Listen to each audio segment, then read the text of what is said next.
Hey guys, welcome back to Serial at Midnight. My name is Heath Holland, and it is the return of Courtney Joyner to Serial at Midnight. Welcome back, Mr. Joyner. Oh, thank you, thank you. You So, come with a new movie. You have so much to talk about in this little conversation that we've got. We got movies, we've got books, we've got commentaries. You have been a busy man. How do you find time to do all this stuff? I honestly I don't know because I'm incredibly lazy, and so it just kind of comes tumbling out, I guess. And well, also you know how this goes when you end up getting projects kind of one stacked on top of the other. Sometimes things that are quite old finally come out, so it's like this little avalanche of stuff that kind of burps out at one Yeah. big gulp. I That's should say. true. Yeah, that is true. But you are very prolific in Oh, multiple mediums. Let's start with Quadrant because this is a new movie that you have written. As we're recording this, people can see it on Tubi. They can see it on the Full Moon streaming service, yep. right? But and then And they can buy the. Go ahead. yeah, and Amazon. And Amazon. And I think the disc is currently a Full Moon exclusive if you want to buy the disc of it. But that's going wide here in a couple of months, going wider on Christmas time, I believe, in December. So people can see this, but I want to talk to you just about the movie, like the creative process behind this thing. So it's Quadrant, and it's getting a lot of accolades. It's blowing people's minds. Um, where did this is a story about artificial intelligence. This is a story about uh technology. Is it sort of pulled from the headlines? Is this something that you're thinking about? Are you watching the news and you're like, Well, of course, you can't right now with the Writers Guild strike and all the things that have happened in the last, year and a half. You can't get away from the conversation about AI and all of that stuff. And but no, this was Charlie called me up, and I was down at the office. We were just having a general conversation because he wanted to start a new label, this pulp noir thing. And he had a bunch of older projects and titles that had never been used and whatever. And he wanted to try and engage those in one way or another. And Quadrant was one of the titles. And we were just talking just generally about what he wanted to do. And he had always wanted, I think, to attempt a movie like Altered States. But, when that gigantic budget and Patty Chayefsky and Dick Smith and Ken Russell and all that stuff. So they couldn't come close to anything like that, money wise, anyway. So we started to discuss that. And I wandered down the hallway to the coffee room. And in the coffee room is this old cappuccino machine. And I was trying to think of a way to kind of, spin our altered states idea if we could. And that coffee machine has been with Full Moon for decades. And I sat there looking at it. I remembered that I'd actually met the director Peter Sasdy when he was doing a kids movie for Charlie many years ago at that coffee machine. And so that's when I went, Hands of the Ripper. So I went running back to the conference room and I said, okay, I've got this weird idea, but what if somebody wants to try and use AI as like a psychiatric device? And he goes, oh, that's cool. But who's the thing? He says, it's going to be a girl. And they think she's terrified of Jack the Ripper. She has all these nightmares about him and he's kind of taken over her life and everything. He goes, huh? And I said, no, but what the doctors don't get is that Jack the Ripper is her sexual fantasy. And she's not terrified of anything. And then we take it from there. That's you how had that in your head. A yeah. coffee maker triggered this story. Yes, that is true. Yes. That is incredible. So, okay, was there a conversation? There's a lot of visual effects. There's even AI effects in the movie, and I do want to ask you about that. How you feel about, you're talking about the writers' strike and everything. There is AI in the film. Well, let's start there. How do you feel about technology creating something in the place of an artist. I'm really glad you asked that because I was very frank, and Charlie was too. He understood exactly where I was coming from. That to do anything with AI or CGI type technology for visual effects and stuff, unless you really have the budget for it, it can look pretty tacky. And I said, look, if we're going to do this, and I know we want to use this technology, let's use it within the context of the story. It's a recreation.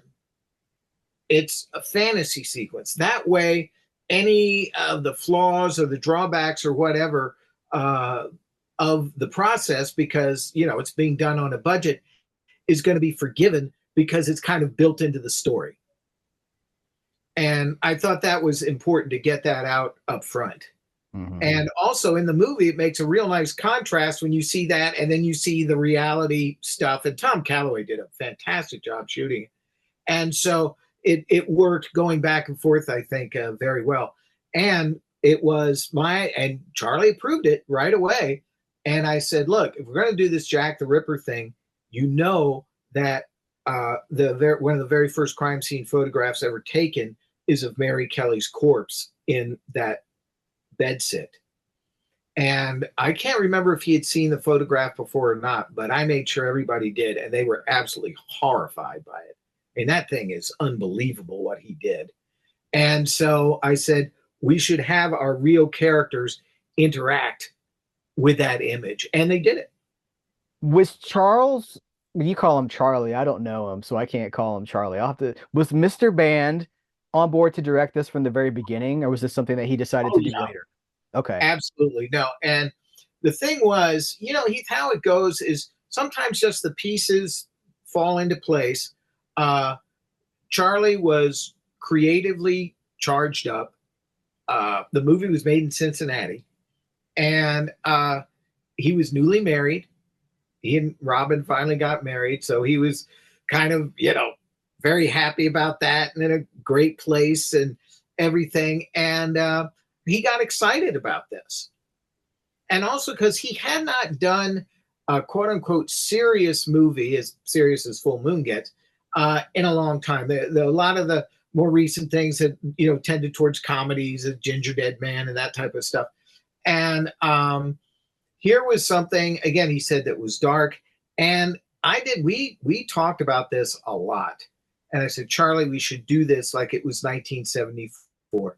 Horror movies are so timid now, and they don't want nudity. They don't want the gore. They don't want that stuff that, we would go to the drive-in to see The House That Screamed. And, that was, something from Spain.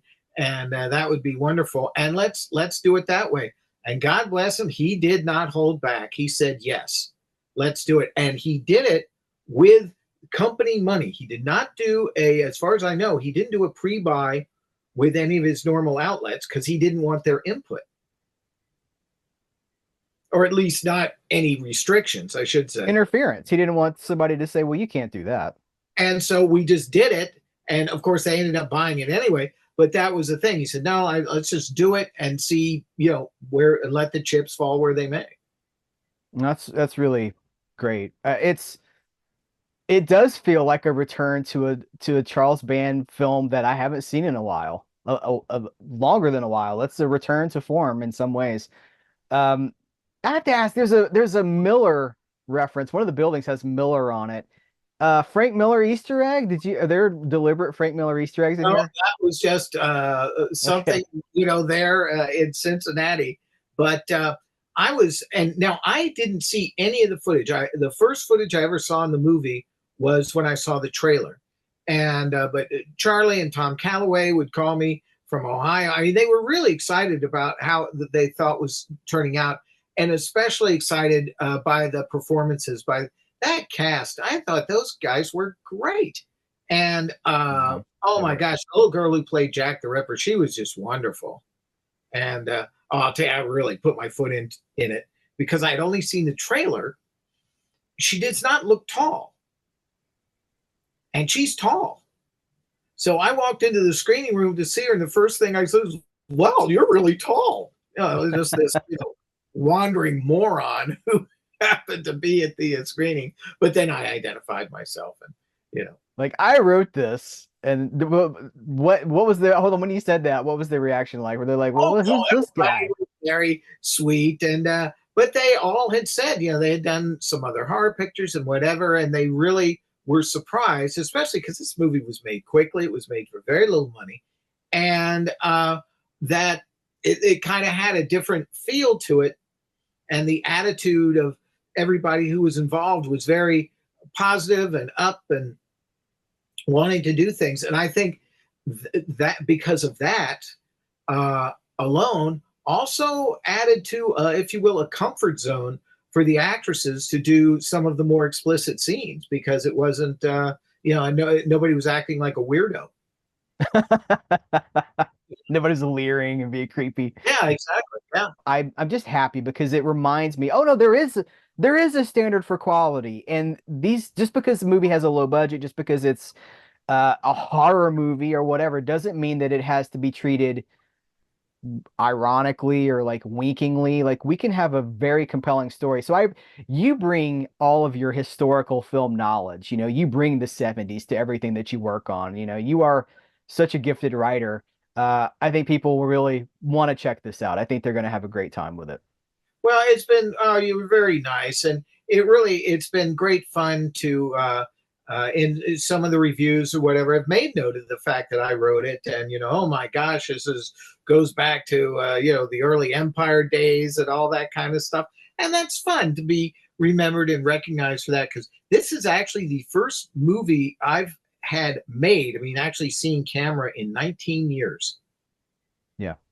And I mean, I've been paid to write other things or whatever, but if they don't get made, I mean, you get money, but you end up with a doorstop. And so to actually go to camera, that was great. That made me feel very good.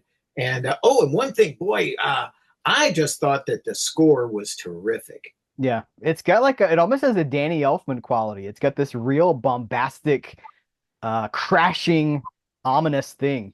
Yeah, it's really nice. I know Charlie spoke to this composer, and he referenced Pino Donaggio. So and of course Charlie's Italian and his Yeah. whole background. So that I think that it really grabbed hold of that and just ran with it. And again, I think it's just a case of all the little bits and pieces actually fit together. And I'll tell you, I was so lucky because Charlie said, "Hey, look, come to the screening." So I actually saw it on a theater screen, and the sound mix was terrific. And I am so glad I got to see it, so big and everything else. And that was because it played and just wonderful. And as part of the pulp noir strategy, there is now a black and white version available. That's fair. It feels like it needs a black and white version. Yep. So are you going to do more? Does this maybe open doors for more in the future? Well, Charlie and I have known each other for so long, and and I just adored his dad, and they've always made me feel like a part of the family, and of course, the only movies I've ever directed, I did for him, and so there's a lot of interconnections there. So sure, I don't mind going over there and pounding something out and having fun with it. This was fun because it all kind of laid out in front of me, so I knew where I was going the whole time, and it wasn't a struggle or anything like that. So I'm always open to doing something with Charlie because there's a comfort zone there. It is it's certainly part of my professional history. There's no way around that because the movies exist. I'm so glad that you got this movie made. People can watch it. I want to say it again. People can watch it right now. We talked about where it was. I'll put links in the description here. Um, do you have a commentary or anything coming up on the home video release of it? Did you get to No, work on they it? haven't asked me to do that, and I don't know. Maybe you know in the future. I don't know. Now the one thing though about the home media release that I think is very cool, and Charlie has spoken about this on the website, is it's coming out on VHS. And I just think that's, I mean, it's just a fun additive. Yeah, And so I'm gonna grab one of those boxes to put on the shelf. there you And go. yeah, I think that's just wonderful. The But VHS the nostalgia for VHS is getting more intense. I thought maybe it would kind of fizzle out. It's more intense than it's ever been. that's the thing is somebody was saying, oh well, it's a gimmick, isn't it? Like, that's exactly what people said about the resurgence of vinyl. And now you go to Target, and guess what? There's a vinyl section. Yeah. I think it's So, about tangibility. People want to connect with what they're oh, I watching or think listening so. to. And I just love the fact that it's going to be available in that format as a whether it's a souvenir or something practical. I Yeah. think it's great. I think the real measure we'll keep an eye on this is who is going to be the first company to mass market uh, VCRs again. That's the thing, isn't it? Because they're not making new VCRs. Nope. But I'm so glad that that this film is out. I'm glad it's doing well. People are really digging it. I know when it played one of the festivals, the praise was effusive. People really like this because it's a return to a kind of thing that I feel like we don't get a whole lot of. So congratulations on the movie. What Oh, thank you. where should we go? Should we talk about Lone Pine? Should we talk about writing? What let's go with Lone Pine. What's going on in Lone Pine these days?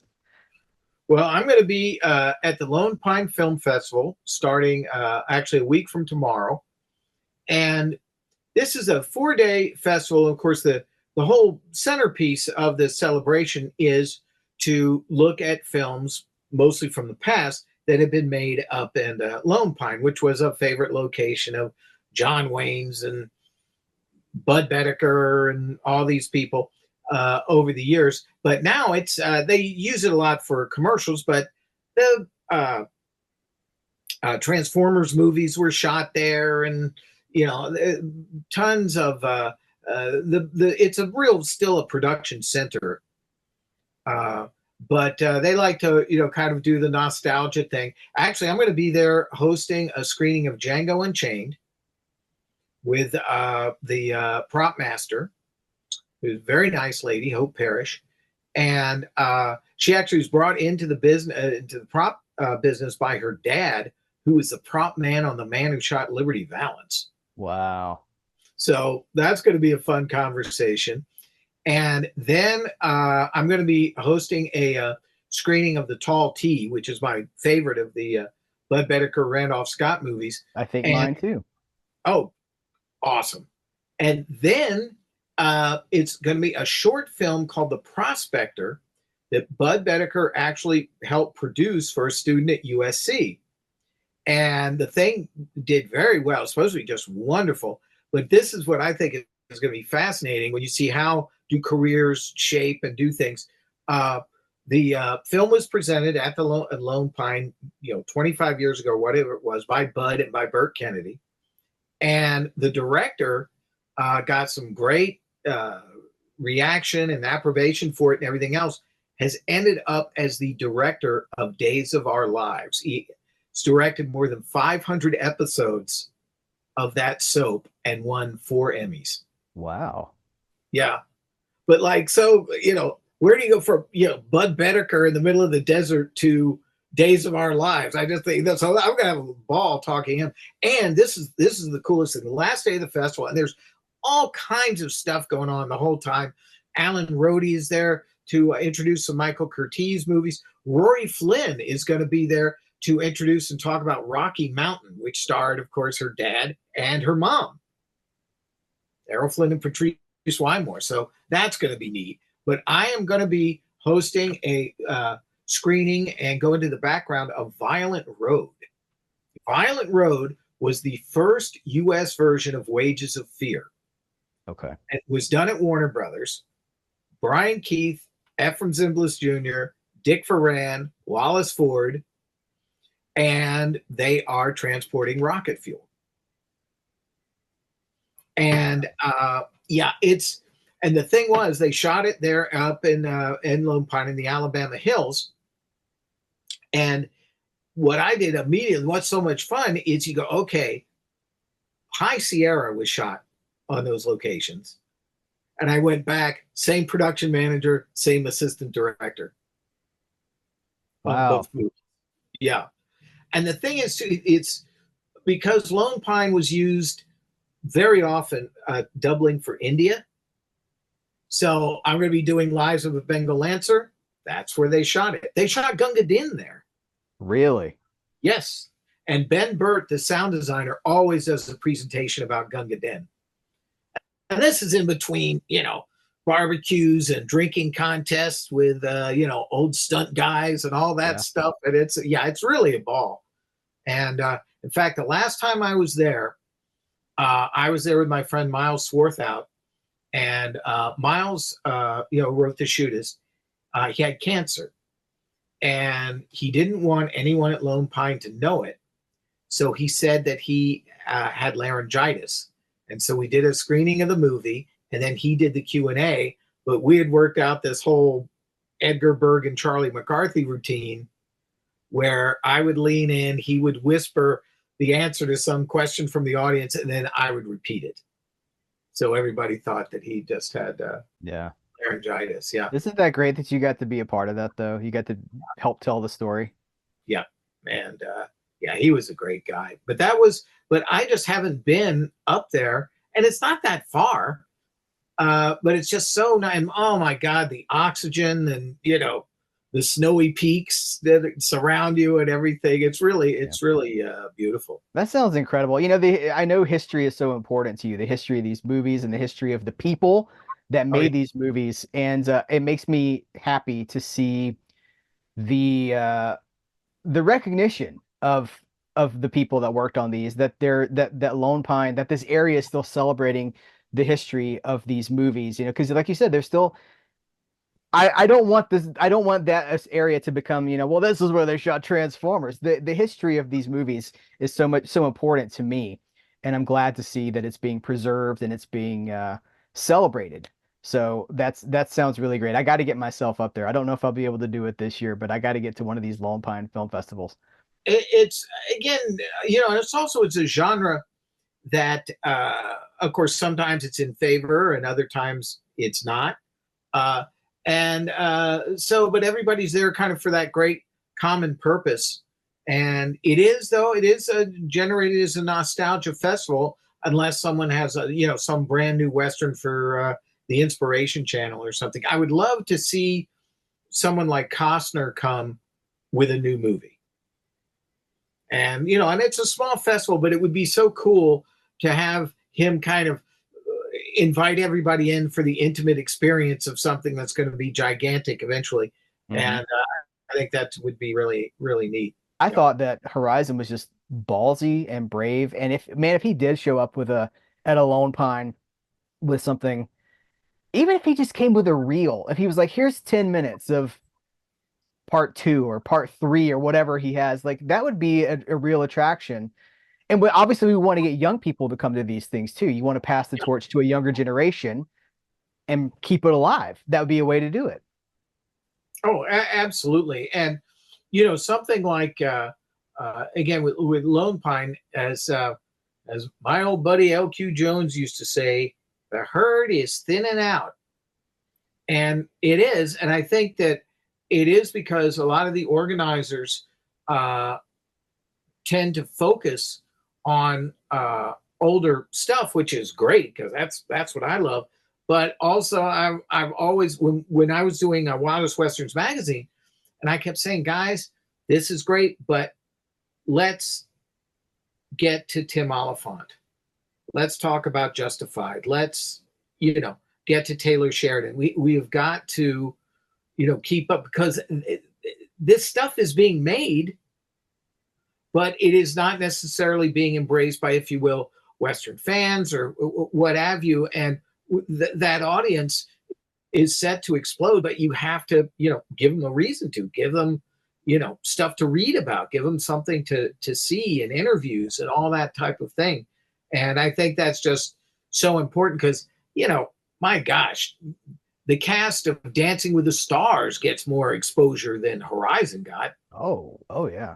Well, and part of that's because the media, the general media, hated Horizon because Kevin Costner went off and did it on his own. And I think that's one of the reasons they hate Francis Ford Coppola's movie Megalopolis is because he financed the thing himself. Now that's just me. That people think I'm being a conspiracy theorist when I say that, but I think there's something to it. You're absolutely not being a conspiracy theorist, because I'd read about this whole thing with Horizon and how the media was, they were just sharpening their knives to go after it, because Costner's conflicts at Paramount were very public. Uh, some people were pissed at him for walking away from Yellowstone. And I think that seeped over into the reaction to his movie. And with Coppola, good Lord, he has just violated every single rule, but he always did. Yeah. And It's not a different Coppola. It's the same Coppola, but he yep, doesn't have to answer to anybody for this one. yeah, Francis, I just think it's so terrific. And did I ever tell you how he ended up doing the jacket blurb on my book? No. Okay. Because the book I co-wrote with Steve Carver, Western Portraits, it has two jacket blurbs, one from Francis and one from Walter Hill. And the publishers, the deadline was coming close, but they wanted someone. So I had suggested to Steve that he used to walk his dog, who was a beautiful Australian Shepherd, in the dog park with Ben Mankiewicz. And I said, look, let's ask Ben, because my Westerners book from years ago had gotten a wonderful endorsement from Leonard Maltin. TCM paid attention to that, and it ended up in Christmas catalog. So, great. Let's get in on TCM.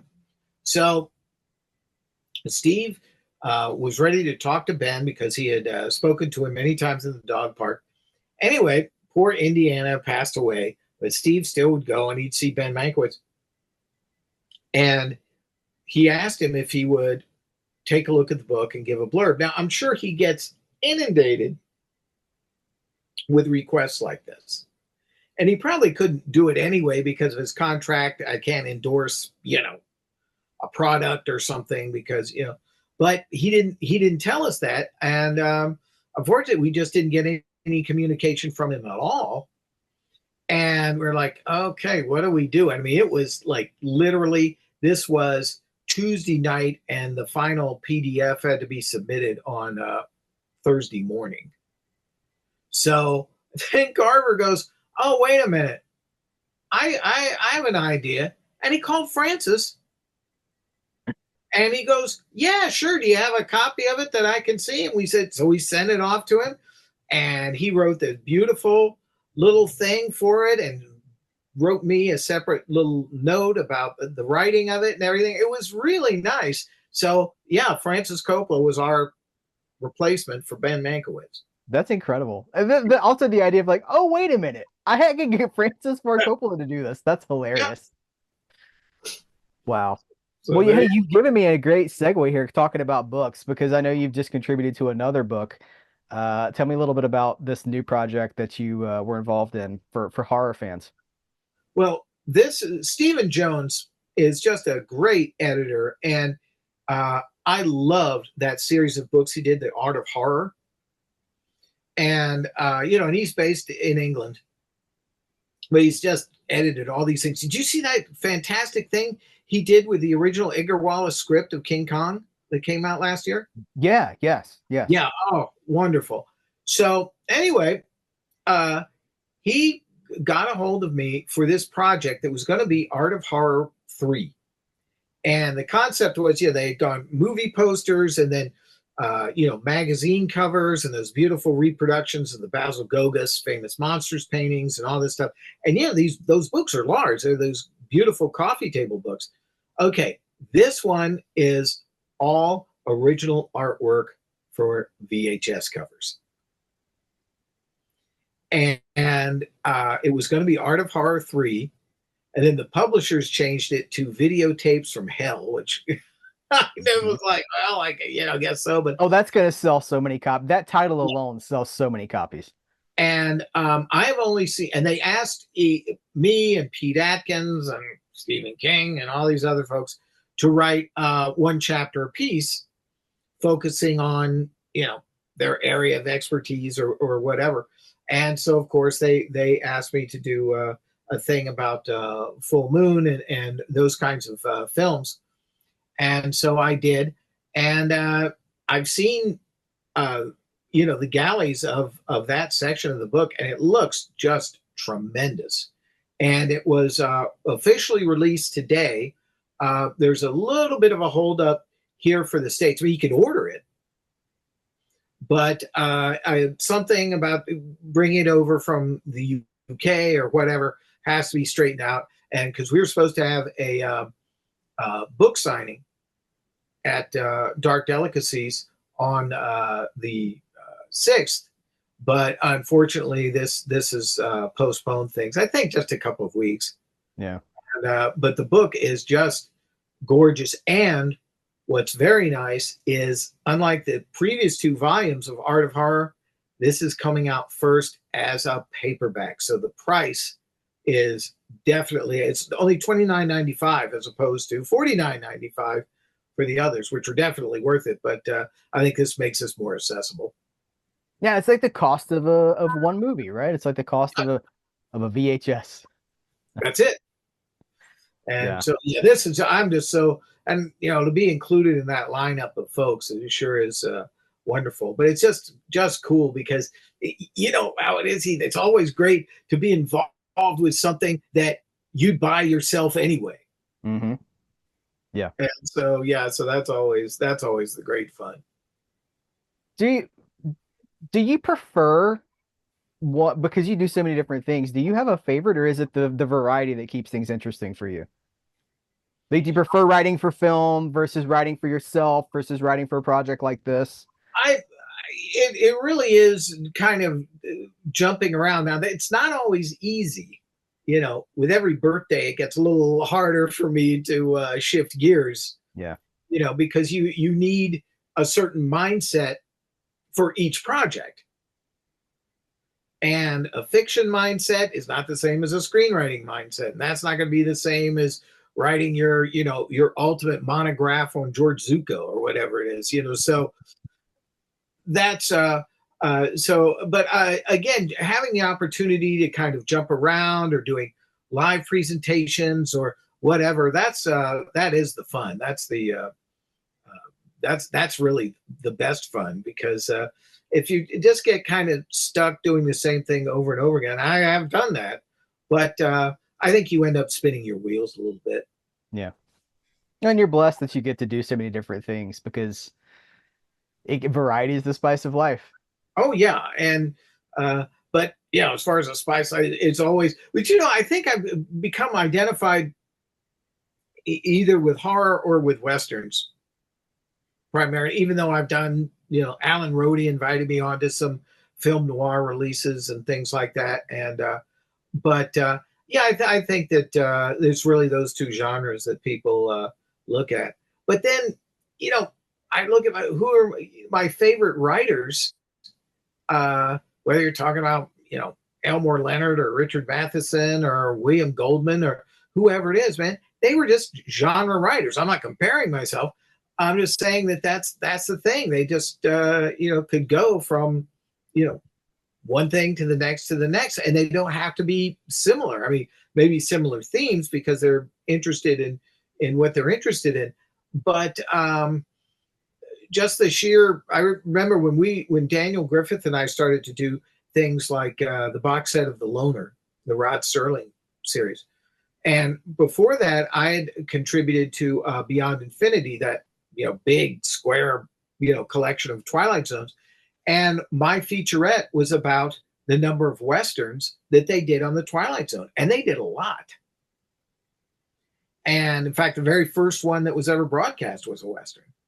And people don't, when your identity is so tacked to one genre in particular, the fact that you step out of it, and Serling did it all the time. but so did George Clayton Johnson. So Matheson, my gosh, the Gunsight Years is a fantastic collection of Western material. And that's the thing. In fact, Rod Serling's very first movie that he had his name on was a Western, Saddle the Wind, with Robert Taylor and John Cassavetes. So do you want to do more outside of, do you want to do more noir commentaries, more writing about noir? I mean, Yeah, I miss that because I love film noir, and uh, I have yet to do, for example, I've yet to do a Robert Aldrich film, and I'd love to do that. Um, Don Siegel is kind of my pet obsession, but now I have done 3 of Don's movies, but the ones that I did were not particularly well known, and they were from the 50s. So Edge of Eternity and the lineup, which is wonderful, and Private Hell 36. So, no Dirty Harry or Coogan's Bluff or, any of this stuff when he had, or Invasion of the Body Snatchers, when he had his big success. But there are certain guys, Joseph H. Lewis, I'd love to do one of his movies. This, I'll be doing Lives of a Bengal Lancer for Viavision, for Imprint. And you know what, I'm really excited about that movie because I love Gary Cooper, but it gives me a chance to do Henry Hathaway again. And I did Nevada Smith. So here is, old Henry from 2 different genres and 2 different standpoints. And that's the fun. But I would say, I was about to put my foot in my mouth by saying, I'd love to do a musical. I already did. I did Paint Your Wagon. yeah. All right, so you're talking about writing. I know there's one more writing project that maybe we had talked about. Do you want to tell people what's going on with the Gary D. Rhodes book? Can we talk about that? Oh, well, this was just completely out of the blue, just very kind invitation to contribute a short story to this new anthology.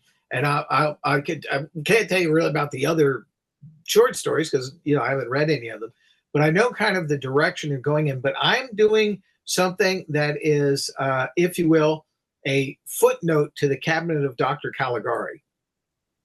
Wow. So I hope it works out. But that was a lovely thing for him to do, and again, kind of gets me back into working some of the rust out of the joints back into the world of short fiction, and I haven't had a short story published in probably decades now.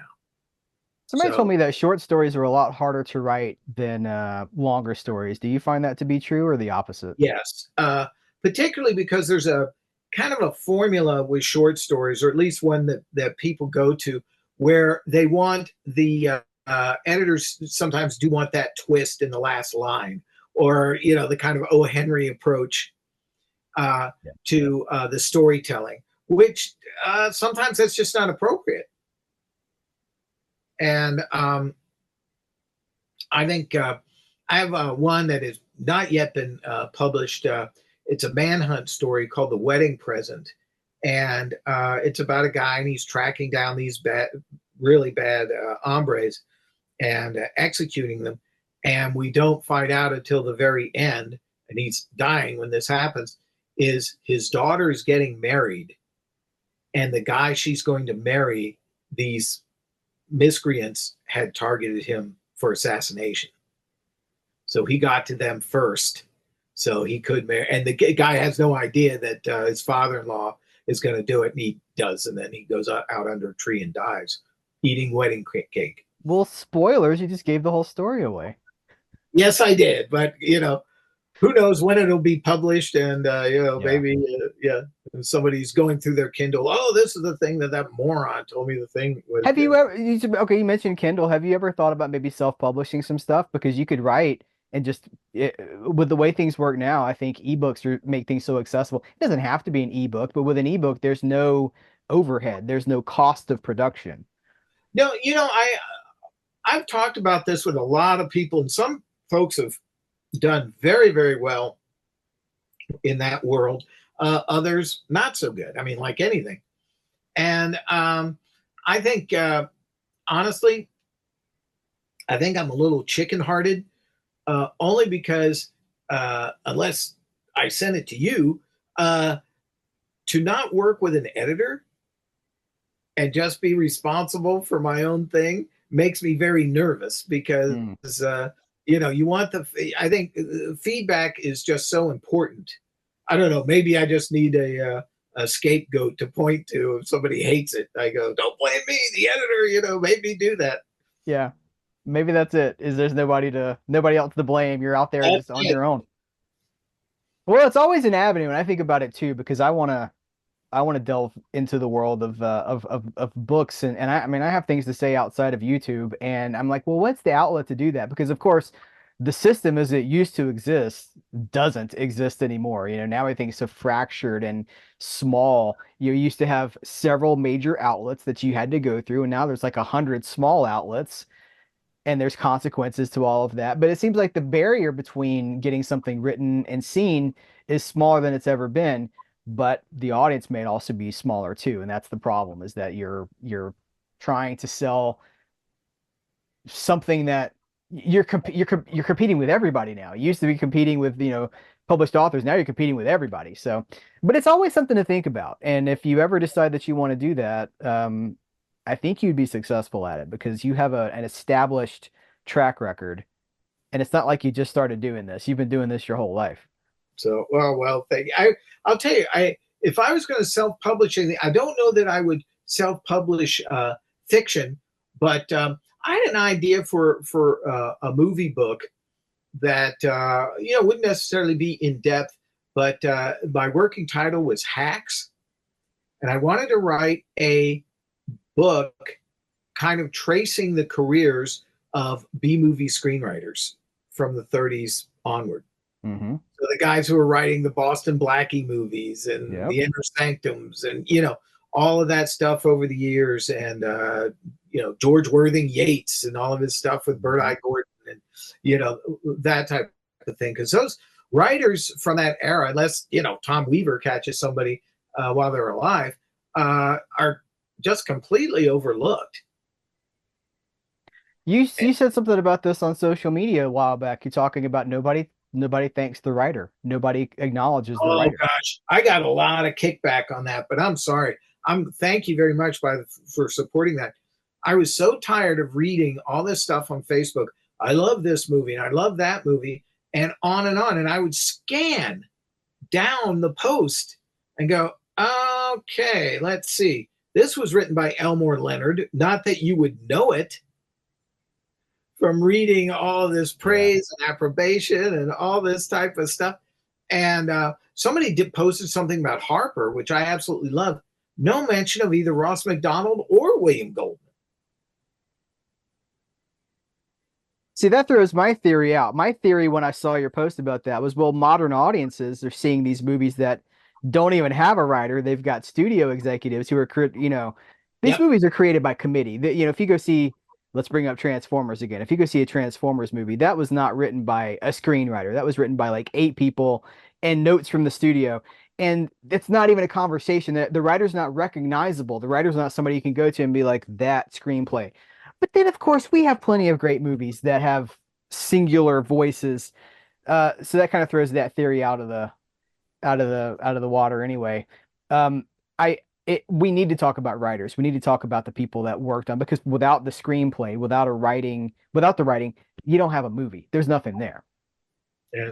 Oh yeah, and the thing is too, it's not about being so snobbish or whatever to say, well, it wasn't James Poe or it wasn't Clifford Odets or something like that. But certain writers, their stamp ends up on something, and it could be again, it could be you know Kurt Siodmak.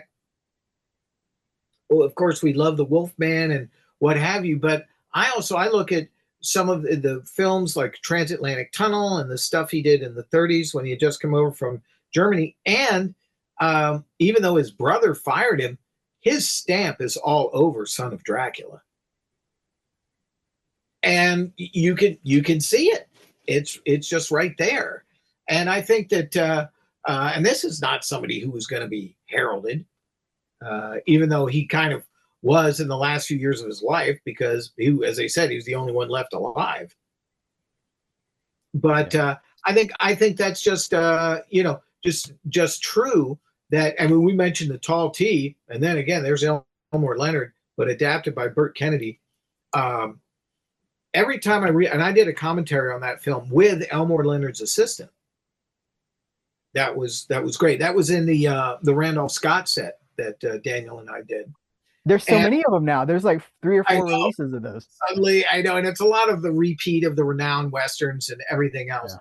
But that movie, every time I see it with an audience, and spoiler alert, and I should say this, Elmore Leonard loved Richard Boone. He once said to me, he said, God, he just got my voice so completely. But there is that scene where Skip Homemeyer is lured into the cave to get his head blown off. That is so, it's not explicit, but it is so brutal. The audience actually cringes. And they're used to gore and stuff flying all over the place, but it's so intense.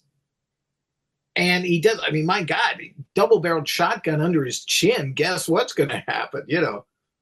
It's just unbelievable. And I love that movie, but I But love it also because they get that intensity just out of pure direction and writing. exactly. I think I've told you this before, probably three or four times, but because I love Westerns, I talk about a lot of Westerns. And for me, the 50s Western is this ideal. It's this great period. It's the pinnacle of Westerns in a lot of ways. Uh, and when I talk about them on my channel, people will say, no, but the spaghetti Westerns are when it really got real in the 60s when they didn't have all the boundaries and they could just, and I'm like, no, no, the 50s Westerns are full of all sorts of horrible things. I think about, oh, what's the Audie Murphy movie? It's the one where he's the Raiders, Quantrill's Okay. he's Kansas Raiders. Kansas Raiders. That's the one. He's like stabbing this, he's just like beating the crap out of this guy, and then he just starts, it's brutal. And then you look at the context of Audie Murphy and what he actually lived through, and you're like, how do you think this is tame? But they haven't seen it. That's the thing, is they have this idea of like the 50s is Leave It to Beaver, and the 60s is the good, the bad, and the ugly. I'm like, no, there is no good, the bad, and the ugly without the 50s Westerns. And I love the Euro Westerns, but Audie Murphy, I actually did commentary on Kansas Raiders with Henry. And then we also did Posse from Hell, which is an unbelievable movie. It Yeah. is so good and also really brutal. Is it And 61? What year was that? yeah, 1961. It is so brutal and has this incredible rape in the middle of it. That's like, whoa, wait a minute. And Ina Balin, and she talks about it, and I mean, oh my God. Yeah. And she gets attacked by like four guys at once. And it's so explicit in your mind. But, when people talk about that and the restrictions, I'm sorry. I mean, and I love Sergio Leone and everything else, but Jack Elam shooting at that baby in Rawhide, holy smokes, that's still just, how did they get away with that? Yeah. And as much as I love the Euro Westerns and honor them and everything else, and there were some there could be more, and sometimes the violence was more intense or whatever, but it's also very stylized. They're comic book movies in a lot of They, ways. they really are. They're wonderful comic book movies, but I'm sorry, I just don't really recall looking at photographs of any women from the 1880s wearing eyeliner and all this gorgeous Italian glam makeup. All the women in the Euro Westerns are just like stunners. Yeah. Yeah, I don't remember. But the thing is, this is the problem. It's like, oh my gosh, what do we watch tonight? Well, let's watch Fort Apache and The Revenge of Frankenstein and something by Russ Meyer. It's just we just love everything. So That's right. That's right. I always say, It's a buffet. You don't have to choose one or the other. You get to have it all. We can watch whatever we want to and appreciate it all. Absolutely. You've given us a lot to go check out. Is there anything else that you want to cover before I let you go that you want to Oh, mention or promote? yeah, I'm getting ready to do, well, the commentaries I have coming out. I'm particularly proud of Salt of the Earth. That's coming out through Film Masters. I did that commentary with Fief Sutton and Mark Legan. And of course, that is the movie where literally everybody connected to it was blacklisted. And it's an important film. And I'm very proud to be part of that release. And it's not just we look at these guys as martyrs. We're really looking at the movie itself, and yes, the political backdrop of it, and everything else. And also from Film Masters, Creature with a Blue Hand with Klaus Kinski. And Does he cry though? Does Klaus Kinski cry? Does he have like a meltdown or does it? never. And also from them, the double feature of Night of the Blood Beast and Attack of the Giant Leeches. And we did a nice little featurette about Bernie Kowalski, who was just the greatest guy. Courtney, it's always a pleasure to talk to you. It's inspiring because you do so much, and you remind me that there's all these different avenues to explore. And I love talking to you. So thank you so much for making the time to be here. Thank you, buddy. I always love this. Is like I think my fourth trip, maybe fourth or fifth, I think so, and fourth or fifth. Yeah. like coming home. As I said, the only thing that's missing is the beer and the pole dancers. And on that note, that's a good place to leave this one.